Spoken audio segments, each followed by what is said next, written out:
E o presidente do PL, Valdemar Costa Neto, anunciou em coletiva há pouco que a sigla entrou com uma representação no Tribunal Superior Eleitoral para verificação extraordinária do resultado do segundo turno das eleições de 2022. De acordo com o presidente da sigla, esse pedido é baseado em auditoria realizada pela empresa especializada Instituto Voto Legal. Nesse estudo, foram constatadas evidências contundentes de mau funcionamento das urnas através de eventos registrados nos arquivos logs. Em sua breve fala, Valdemar disse que o objetivo do pedido é proporcionar mais segurança ao pleito e mais transparência ao aparelho. Vamos acompanhar. É o resultado de estudos elaborados por especialistas graduados em uma das universidades mais respeitadas do mundo e que, no nosso entendimento, deve ser analisado pelos especialistas do TSE, de forma que seja assegurada e resguardada a integridade do processo eleitoral, com o único intuito: fortalecer a democracia para fortalecer o Brasil. Engenheiro e presidente do Instituto, Carlos Rocha, disse que as urnas de modelos anteriores aos de 2020 são as que apresentaram falhas e explicou esses erros que foram encontrados. Quando nós fomos analisar as urnas antigas, que são as urnas de modelos de UE 2009 até UE 2015, essas urnas têm pouco mais de 279 mil urnas, o que dá 59,2% do total das urnas.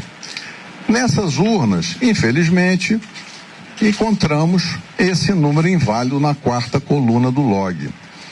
Esse é um indício muito forte de falha, de mau funcionamento da urna, porque é impossível associar o registro de cada atividade ao hardware, ao equipamento físico que teria gerado aquela atividade.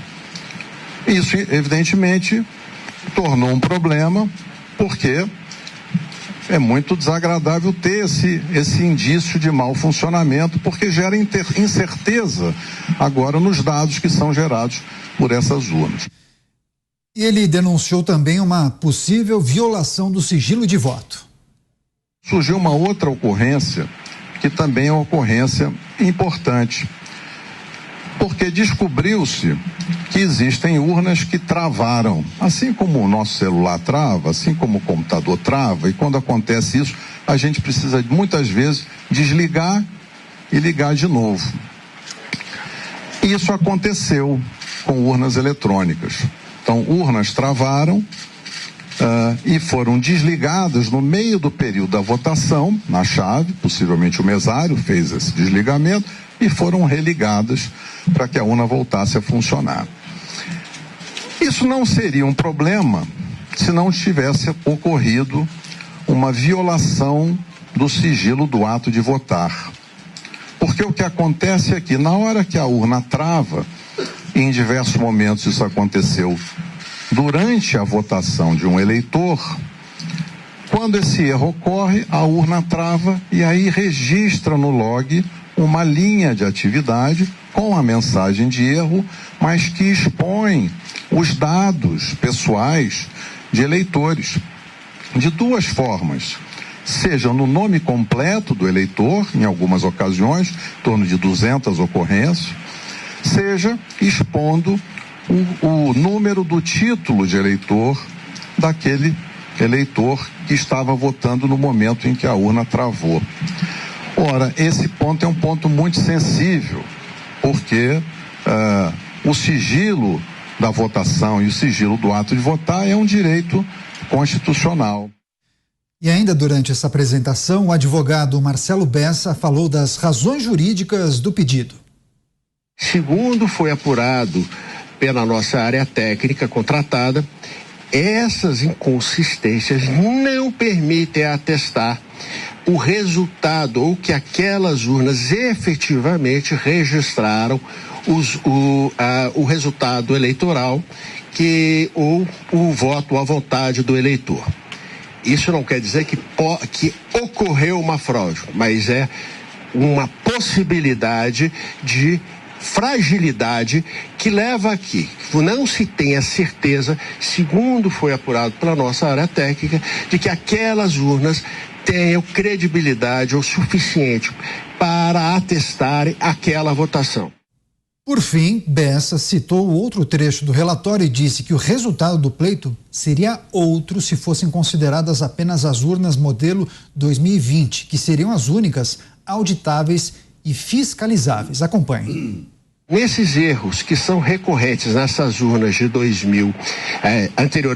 de fabricação anteriores a 2020, que nessas urnas o resultado eleitoral aponta a vitória de um determinado candidato, o candidato Lula, num percentual de 52% contra 47% do candidato Bolsonaro. Por outro lado, nas urnas novas, em que é possível a certificação plena do resultado eleitoral, segundo a nossa área técnica, segundo o relatório que nos foi enviado, esse resultado é diferente. Nesse caso, o candidato Bolsonaro teria 51%, pouco mais de 51% dos votos, e o candidato Lula teria 48,95% dos votos. Pois é, muitos assuntos para analisarmos. Para começar nossa rodada de opinião, Paulo Figueiredo, diretamente dos Estados Unidos. Paulo, seja muito bem-vindo, ótima noite para você.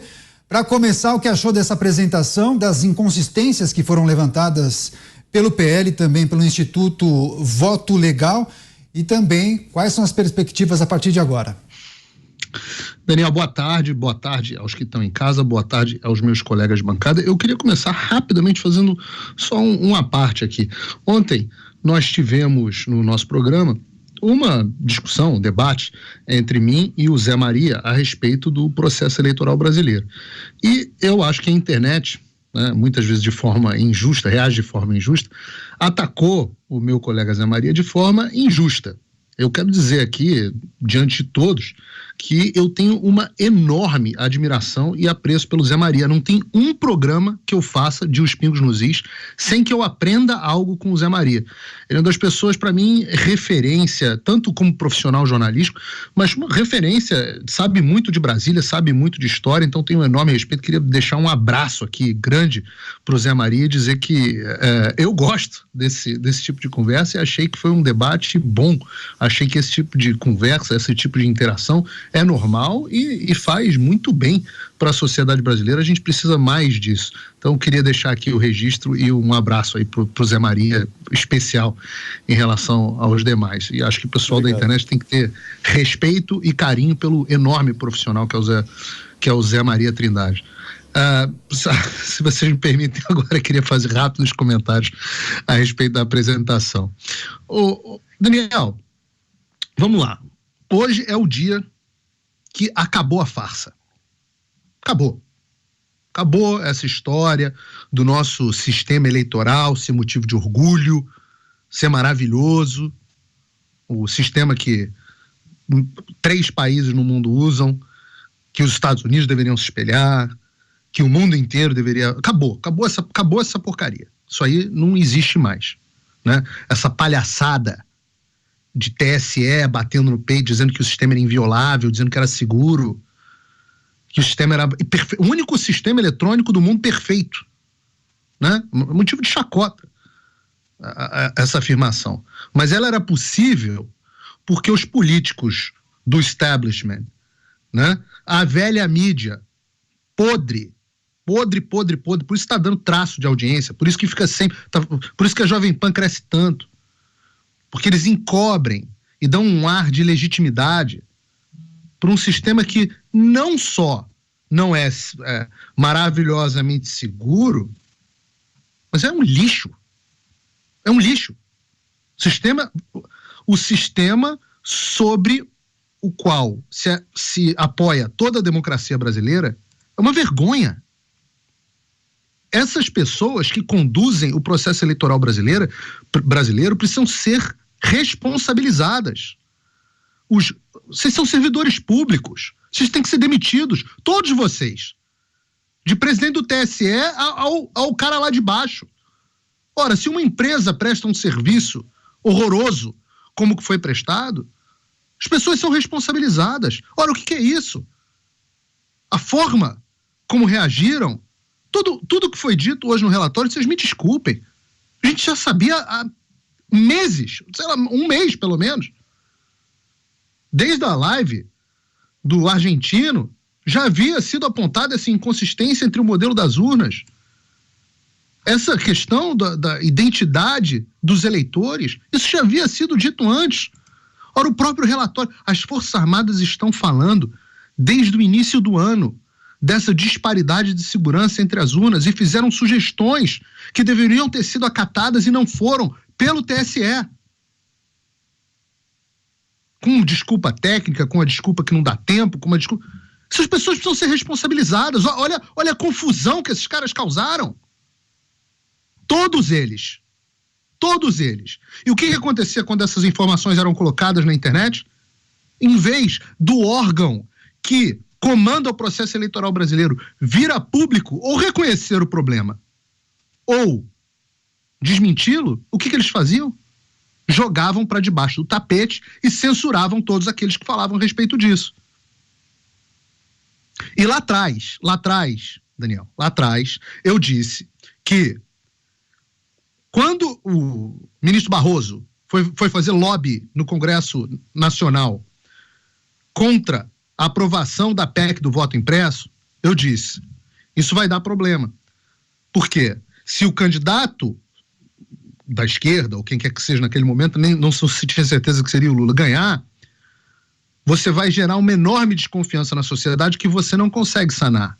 Ora, sanar desconfianças interessa muito ao vencedor legítimo. Se eu tivesse certeza que teria mais votos na eleição, eu queria um sistema mais transparente, não um sistema menos transparente. Em todo o processo, todas essas decisões que foram tomadas, decisões arbitrárias, mostrando claramente que os condutores do processo eleitoral tinham um lado, todas as vezes que eles negaram os pedidos de transparência das Forças Armadas, todas as vezes eu falei, isso é um desastre para a sociedade, porque vai gerar questionamento e ninguém consegue sanar os questionamentos jogando para debaixo do tapete. Essa forma de pegar 60% das urnas do Brasil, que hoje não são confiáveis, e jogar as desconfianças para debaixo do tapete e censurar e perseguir aqueles que fazem questionamentos que agora sabemos, está aí, está escrito, são legítimos. Ora, esse modelo de Coreia do Norte, esse modelo de República Popular da China, de lidar com a população, leva a esse caos que nós estamos vivendo agora. E agora? E agora? Agora todo mundo sabe, não há ninguém mais, pode ligar na Globo News, que não vai ter ninguém lá que em sã consciência possa afirmar, sem passar uma boa camada de óleo de peroba na cara, ninguém mais vai poder afirmar que o nosso sistema é perfeito, seguro, maravilhoso. Ninguém mais. Agora, esse argumento caiu por terra. Vão falar o quê? Vão falar que não pode agora, não foi bom, mas vamos melhorar para o próximo. E aí? O Brasil fica governado por políticos que não são legítimos. Ora, a peça começa dizendo um alicerce do sistema eleitoral brasileiro tem o pressuposto da abertura da Constituição, de que todo poder emana do povo. Se você não pode confiar que esses políticos que estão aí, e não é só o presidente, todos os políticos que estão aí, não foram eleitos, você não pode confiar que eles de fato foram eleitos pelo povo de forma limpa, justa, sem interferência, acabou. Não tem eleição. Não houve eleição. Eleição é o caso da Alemanha. Não estou falando nada demais. Estou falando o óbvio. Agora a gente tem que ficar falando o óbvio aqui. O que eu estou falando é a decisão que houve na Alemanha. Então, para começar, tem muita coisa aqui, eu acho que a gente vai passar um tempo no programa falando sobre isso, mas para começar, eu só quero que nunca mais ninguém, em sã consciência, exceto por má fé, diga que o sistema eleitoral brasileiro é um exemplo para o mundo. A partir daí a gente pode começar a traçar uma discussão. É isso, programa quente, análise sobre o relatório do PL sobre as urnas eletrônicas, além do pedido feito pelo partido para o Tribunal Superior Eleitoral. Agora queremos escutar a avaliação, a análise de Roberto Mota. Mota, bem-vindo, boa noite. Boa noite, Daniel. Boa noite aos meus colegas, boa noite à audiência. É um documento impactante. O PL entrou com essa representação que tem em anexo uma análise feita por 3 engenheiros do ITA, do Instituto Tecnológico da Aeronáutica. Esse documento aponta 2 problemas, 2 erros grosseiros no sistema de votação. O primeiro é que 279.336 urnas usaram o mesmo código de identificação, o que, segundo o relatório, impossibilita que se garanta que os documentos, as informações geradas naquela urna realmente vieram daquela urna e de ações dos eleitores. Esse é o problema número 1. 279 mil urnas com o mesmo número de identificação. O segundo problema é a identificação de várias ocasiões em que houve violação do sigilo do voto. O que é importante a gente observar é que esse relatório foi feito a partir de dados disponibilizados pela própria Justiça Eleitoral, dados que estão disponíveis para todo mundo. E, segundo o próprio relatório, vários outros especialistas independentes chegaram na mesma conclusão. É muito sério o que esse relatório aponta. Vale a pena agora a gente voltar um pouco no tempo e lembrar dos pontos levantados há algum tempo atrás pelo relatório do Ministério da Defesa. Aquele relatório apontava que havia possível risco à segurança na geração dos programas nas urnas eletrônicas devido à ocorrência de acesso dos computadores à rede do TSE durante a compilação do código-fonte. Também apontava que os testes de funcionalidade das urnas, da forma como foram realizados, não foram suficientes para afastar a possibilidade da influência de um eventual código malicioso capaz de alterar o funcionamento do sistema de votação. Por último, o relatório do Ministério da Defesa dizia que houve restrições ao acesso adequado dos técnicos aos códigos-fonte e às bibliotecas de software desenvolvidas por terceiros. E aí o relatório do Ministério da Defesa concluiu, em consequência dessas constatações e de outros óbices elencados no relatório, não é possível assegurar que os programas que foram executados nas urnas eletrônicas estão livres de inserções maliciosas que alterem o seu funcionamento. Então, esses foram alertas que vieram no relatório do Ministério da Defesa, que foi emitido há algumas semanas. Agora, vamos voltar ao relatório do PL. Segundo esse relatório, 40,82% das urnas utilizadas no segundo turno foram do modelo 2020, o modelo que não apresentou problemas. Todos os modelos anteriores apresentaram o problema de ter o mesmo número de identificação para todas as urnas. Nessas urnas que não apresentaram problemas, o resultado da votação foi de 51,05% de votos para o presidente Bolsonaro e 48,95% para o candidato do PT. Concluindo o relatório, a representação, são feitos 2 pedidos ao final.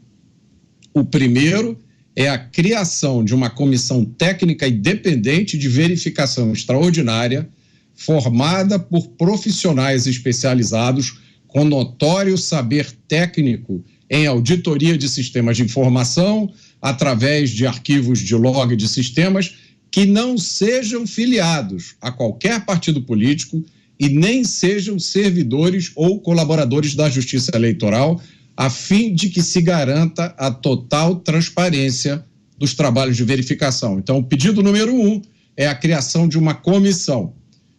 Pedido número 2, ao final, que sejam invalidados os votos decorrentes das urnas em que foram comprovadas as desconformidades irreparáveis de mau funcionamento. E são as urnas de modelo 2009, 2010, 2011, 2013 e 2015, sendo determinadas as consequências práticas e jurídicas devidas com relação ao resultado do segundo turno das eleições de 2022. Esse é o relatório do PL.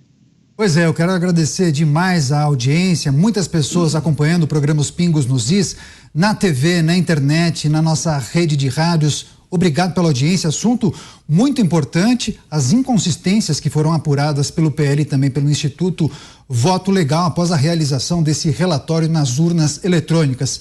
Agora, análise de Fernão Lara Mesquita. Fernão, boa noite. Boa noite, Daniel, boa noite, colegas, boa noite, público. Bom, a diferença do relatório do Ministério da Defesa e desse relatório do PL, como o nosso Mota demonstrou com a sua precisão cartesiana, né, tá na especificidade, né? O relatório dos militares apontava um bloqueio de toda uma área que precisaria ser investigada, ao qual lhe foi negado acesso, né? E dava outras possibilidades de insegurança das urnas. Esse relatório do PL, que vem de especialistas do ITA, que é uma instituição respeitabilíssima, né? Aponta especificamente um problema aonde ele está, nas linhas em que ele se encontra, das programações das máquinas, etc. Então, o que uma instituição de boa-fé teria que fazer com uma coisa dessa? Está lá apontado qual é o problema, onde ele está, né, como que ele se configura na opinião desses técnicos, e caberia então ao TSE, se ele tem essa confiança na máquina, demonstrar para o eleitorado brasileiro que existe outra maneira de identificar essas máquinas que não seja esse número que se repete em 60% das urnas, né? Há um engano na avaliação dos técnicos do ITA que é este, assim, né? Que é possível sim identificar, que essa média que eles encontraram de votos estranha, né, entre as urnas auditáveis, que dão 52% contra 47% para o Bolsonaro, e as urnas não auditáveis que dão o sentido inverso, aproximadamente 52% e 47% para o Lula, né? Caberia demonstrar, é simplesmente assim que você dirime um tipo de dúvida desta seriedade e apontada com esse nível de precisão. Quer dizer, se esses técnicos estão a soldo do PL, tentando criar uma confusão, isso é aferível, concretamente aferível, né? E aí, todas as penas da lei, né, para eles. Se não é, então temos que tomar outro tipo de providência.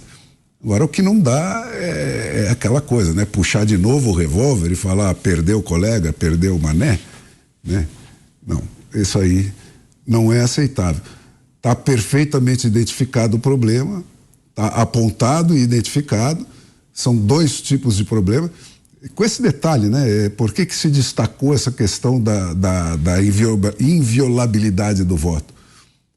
Porque quando foi adotada a urna no Brasil, antes dela ser adotada, o Congresso já votou em 2009, né, que fosse acoplado uma impressora para produzir o voto material que serviria para aferir dúvidas, né?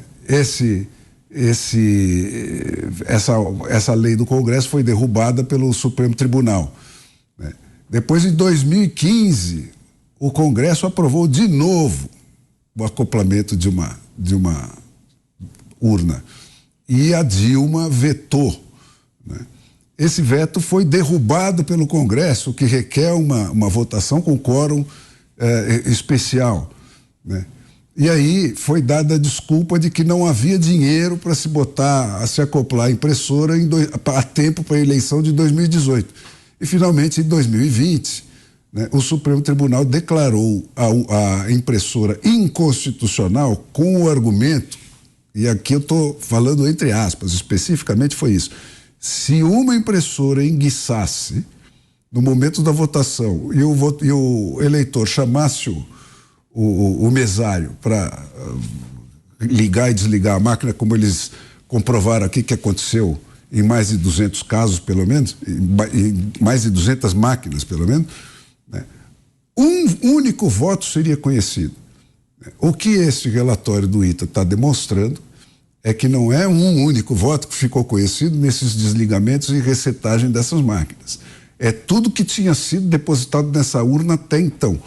Então, você pode ter conhecido ou ter visto o mesário violado, devassado o sigilo do voto, que serviu de pretexto para declarar inconstitucional a produção de um voto impresso como contraprova do voto eletrônico, né?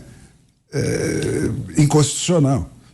Quer dizer, então, por isso esse pessoal está destacando esse ponto. Quer dizer, foi devassado pelo menos 200 urnas, onde de um ou até o penúltimo voto, essa urna foi ligada e desligada, e todos os votos foram dados até aquele momento foram conhecidos pelos mesários. Então, não tem como escapar disso. Ele teria que responder, se ele quiser realmente dirimir a dúvida, ou então puxar o revólver de novo. E aí vou ver como o país aceita isso ou não, né?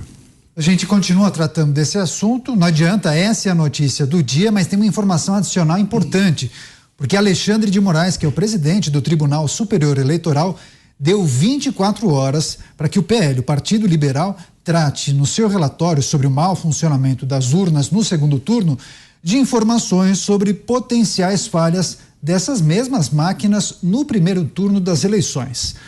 Aspas. As urnas eletrônicas apontadas na petição inicial foram utilizadas tanto no primeiro turno quanto no segundo turno das eleições de 2022, disse o presidente da Corte Eleitoral. Tem um outro trecho. Assim, sob pena de indeferimento da inicial, deve a autora, no caso o PL, aditar, ou seja, incluir na petição inicial para o pedido abranger, inclusive, ambos os turnos das eleições em um prazo de 24 horas, eu fecho aspas, para esse despacho de Alexandre de Moraes, esse trecho que a gente destaca aqui em Os Pingos nos Is. Coronel Gerson, seja muito bem-vindo. Queria a sua avaliação em relação a esse pedido de Alexandre de Moraes, essa condicionante, também esse prazo estipulado de 24 horas. Queremos ouvi-lo. Bom, hoje eu até tirei o paletó porque o assunto é caloroso. O ministro Alexandre de Moraes, em minutos, ele fez a outra jogada, o PL fez o truco, para aqueles que jogam o truco paulista ou quem joga o truco gaúcho, sabe-se que o jogador seguinte faz o retruco e ele faz esse retruco em minutos. Por quê? Porque ele traz o tema ou tenta conduzir o tema do nível técnico para o nível político.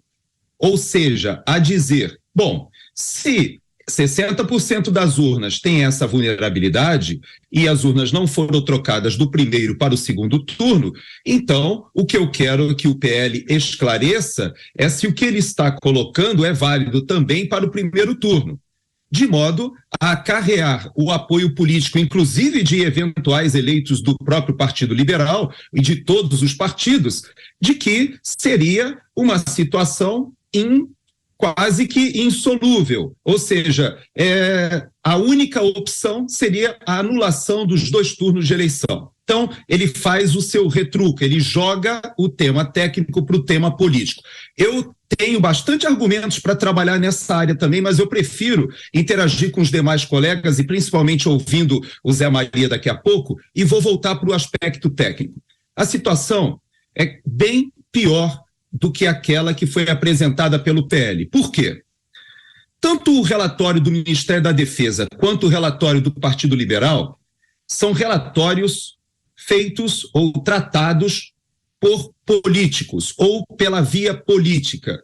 Explico. O relatório do Ministério da Defesa, conhecendo o pessoal da Defesa Cibernética, conhecendo até mesmo o comandante da Defesa Cibernética, que é um velho conhecido, o general Heber Portela, a seriedade com que eles trabalham e a capacitação desse pessoal, eu tenho certeza absoluta que os técnicos do Ministério da Defesa, eles avançaram muito além daquilo que acabou constando no relatório do Ministério da Defesa. Por quê? Porque os técnicos fazem um trabalho sem nenhum tipo de viés político e nenhum tratamento político. Eles apresentam os fatos. Eles são afeitos à ciência.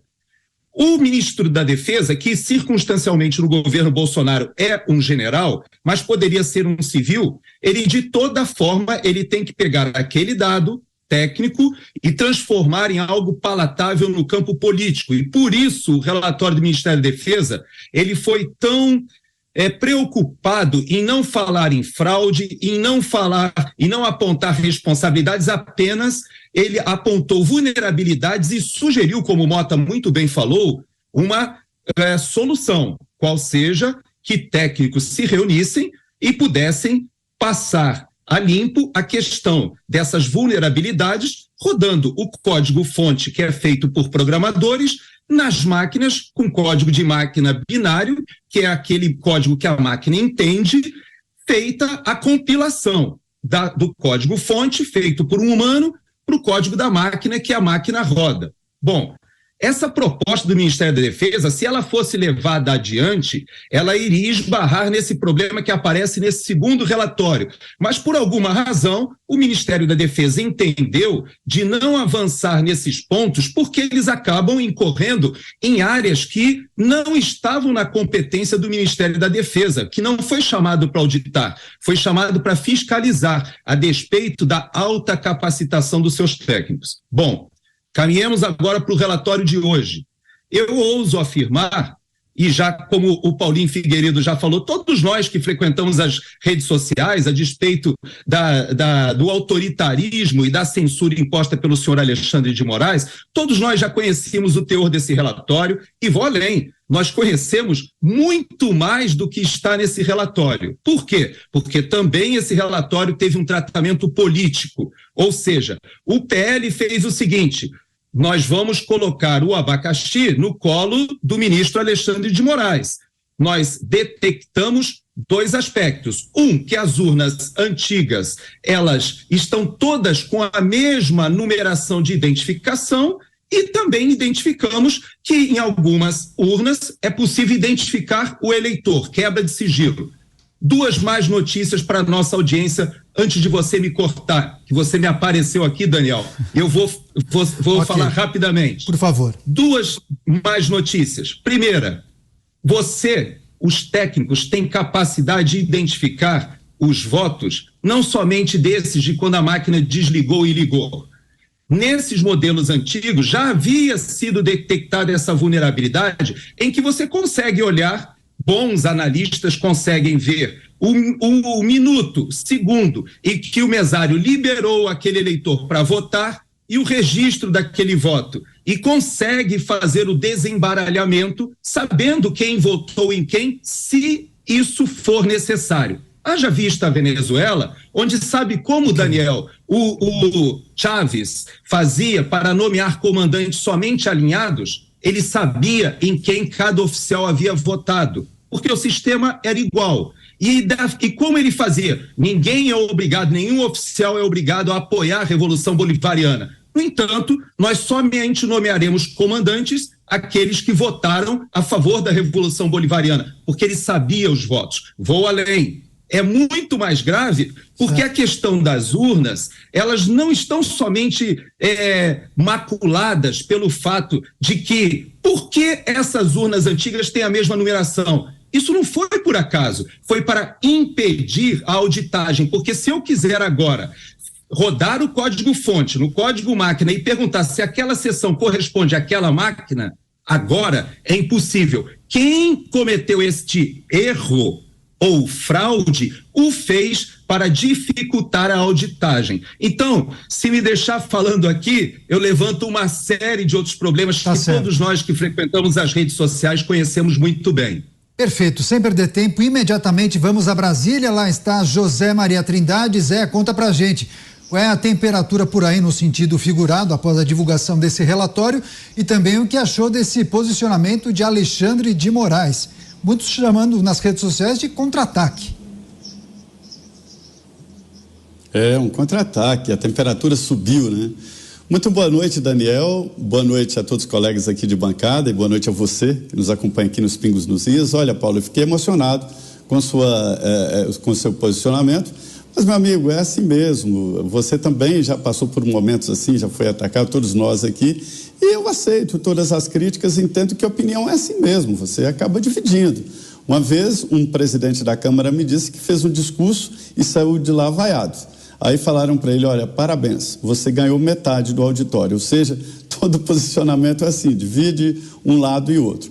Deixa eu te falar, esse assunto me é muito caro, porque lá atrás, naquele processo de apuração dos votos do Aécio Neves e Dilma Rousseff, estranhíssimo aquilo ali, eu pedi autorização ao presidente do TSE e aos diretores e fui a fundo nas urnas. A primeira minha grande descoberta nesse processo foi a seguinte: ninguém entendia como as urnas funcionavam. Eu quero dizer que ninguém era deputado e fazia teste, deputado, senador, governador e presidente da República. Ninguém, e ninguém queria saber não. Dizia, as urnas, isso é coisa do TSE, eu quero lá entender como é que esse trem funciona, era isso. E o presidente Jair Bolsonaro chegou e jogou esse assunto, o grande debate do momento e que foi durante todo o processo eleitoral e durante o governo dele. Ele foi vitorioso e não ficou satisfeito e não foi convencido. Numa conversa com o presidente Jair Bolsonaro, eu falei, mas presidente, por que o senhor desconfia das urnas? Se o senhor foi vitorioso, seu filho foi campeão de votos no Brasil inteiro, com 2 milhões de votos em São Paulo, por que essa desconfiança? E ele me disse, Zé Maria, se não houvesse fraudes nas urnas, eu teria sido eleito em primeiro turno. Quer dizer, não vou discutir isso aí e vou te dizer apenas que o vencedor da eleição não deu crédito ao sistema eleitoral. Ali eu entendi que o processo era falido. Não dá para ficar discutindo esse negócio de bytes e tal, porque o processo eleitoral brasileiro faliu. É preciso urgentemente colocar a impressora ao lado ou o projeto do deputado Celso Russomano, que é uma votação nominal que passa por um leitor óptico e o leitor óptico registra na urna. Fica ali o voto original. Qualquer dúvida se confere o voto original. E saindo desse processo de investigação lá atrás no Aécio Neves, eu fiquei talvez um dos poucos fora do TSE que entendia de como era o processo. Quero louvar aqui que ninguém discutiu aqui, mesmo quando nós falamos ontem aqui, ninguém falou em caixa preta do TSE na apuração, né? Aqui se pressupõe, todos entendem, todo mundo sabe que o TSE não apura, quem apura é a urna. Todo mundo diz, todos os técnicos dizem que depois da urna para frente não existe a possibilidade de fraude. As eleições são auditáveis da urna para frente. Qual é o grande problema? É até chegar na urna, é o tal código-fonte. E eu não parei lá atrás, eu continuei conversando, analisando, investigando. Os técnicos do Ministério da Defesa, né, que são os profissionais competentíssimos da área cibernética, trabalham em guerra cibernética. Senhores, a guerra cibernética existe. E eles mostraram claramente que o problema seria a falta de acesso ao código-fonte. E eles nem sabiam, não havia nem como dizer se o código-fonte que eles analisaram era o mesmo usado nas urnas. E que eles entravam sem possibilidade de levar computador, celular, apenas com papel e caneta. Ou seja, não havia possibilidade de analisar 17 milhões de fitas, de linhas, né, que são os comandos para o computador. E esse problemão todo aí existe porque não existe o voto com a impressora ao lado. Foi testado, aconteceu aqui no Brasil. Uma amostra interessante, como o teste de integridade né? Para as urnas. E decidiram que, olha, não deu problema nenhum, conferiu onde houve os votos impressos, conferiu com os outros e tal, está aprovado e tal. E aí o TSE e o Supremo, de novo, se enclausuraram nessa defesa absurda da votação eletrônica. Eu defendo, eu acho que é possível sim as urnas eletrônicas, mas a impressão será inevitável. Só para dizer sobre hoje, é a primeira vez que grupos técnicos vêm com argumentos técnicos questionar o resultado das eleições. E as urnas foram usadas mesmo, no primeiro turno e segundo turno. Tem que analisar e, se possível, cancelar esses votos e anular essas urnas. E isso ficou muito claro. O Paulo tem razão, agora é técnico. Não é disse-me-disse de política, não é eu acho que é técnico. Eu espero que isso sirva de lição e que as próximas eleições sejam com voto ao lado de impressão, até para evitar esse debate intenso que se tem aí, e será interminável, viu? Daqui a 50 anos nós estaremos falando aí para os nossos bisnetos, olha, houve uma eleição lá em 2022, suspeita demais.